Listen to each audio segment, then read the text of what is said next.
Está conosco também para comentar as notícias nesta terça-feira, no Jornal da Manhã, segunda edição, Cristina Grêmio. Cristina, bom dia. Bom dia, Marcelo, tudo bem? Bom dia a todos que nos assistem. Cristina, então a ministra não aceitou aquilo que sustentou a Polícia Federal e vai manter as investigações que envolvem o presidente Jair Bolsonaro. É mais um passo, no ativismo político desses juízes de tribunais superiores, especialmente do STF, mas também do TSE, aliás, alguns deles estando nos dois tribunais. A gente vê claramente a atuação deles tentando invadir a esfera política, invadir atribuições de outros poderes, quando ficam nessa insistência. Veja que o que ela está fazendo é prolongar uma narrativa plantada no Senado pelos senadores, por aqueles famosos integrantes do G7 ali da CPI da Covid, que não conseguiram provar crimes cometidos por autoridades públicas do governo federal. Conseguiram receber muitas denúncias de autoridades estaduais que ignoraram, deram as costas. Aliás, uma parte terminou a CPI da Assembleia Legislativa do Rio Grande do Norte, que investigava o consórcio Nordeste, com pedido de indiciamento de 2 governadores, o petista Rui Costa, da Bahia, e a Fátima Bezerra,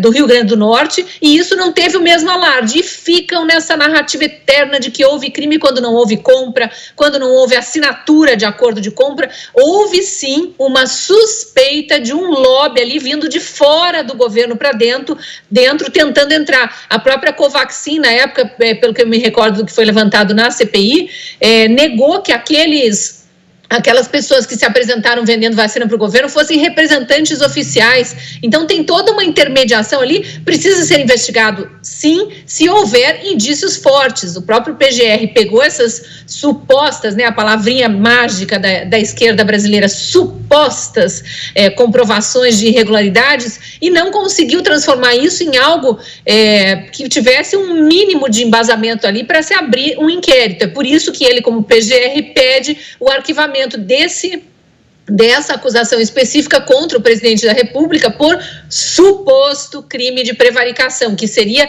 ele ter recebido uma denúncia e não ter passado adiante, quando a própria CPI demonstrou, através dos vários depoimentos de autoridades públicas, inclusive ministros da Saúde, o presidente recebeu aquela informação dos irmãos Miranda, pediu que o Ministério da Saúde averiguasse, o Ministério da Saúde colocou todo o seu corpo técnico ali e a negociação não foi para frente. Então, é mais do mesmo, é tentar desgastar o governo depois do fim da CPI. Eu acho que o PGR faz bem em pedir que a ministra reconsidere essa sua determinação agora atual de não aceitar o pedido de arquivamento feito pelo PGR e que, caso não reconsidere, que isso seja levado ao pleno do STF. O que a gente sabe que não significa muita coisa, porque o nosso STF está todo aparelhado, vão ser 9 votos contra 2, porque há 9 ministros tentando todo dia, manhã, tarde e noite, desgastar o governo, assim como os senadores e deputados da oposição. E esse foi um ponto central, como lembrou a Cristina, na CPI, foi uma acusação ali, foi um momento agudo, realmente, da Comissão Parlamentar de Inquérito no Senado, e agora a Polícia Federal apresentou o seu parecer, portanto, ali, e não foi seguido. Como é que você avalia toda essa situação?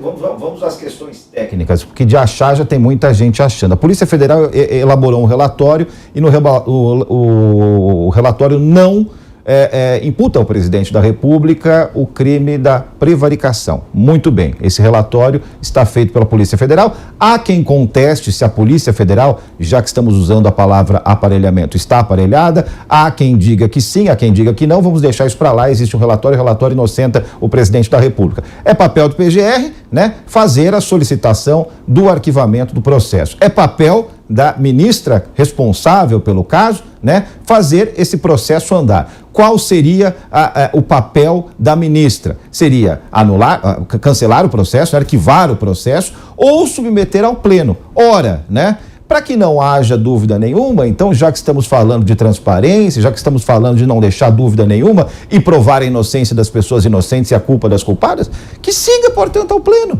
Resolve o máximo de todos os problemas sem deixar dúvida nenhuma. Claro que o STF, todos os ministros do STF vão morrer com a orelha queimando, todos, os 9 e os 2. Os 9 de um lado, os 2 do outro. Essa conta pode, inclusive, mudar nos próximos anos, Por enquanto, vamos dizer que seja essa, Então vamos fazer o processo andar, né?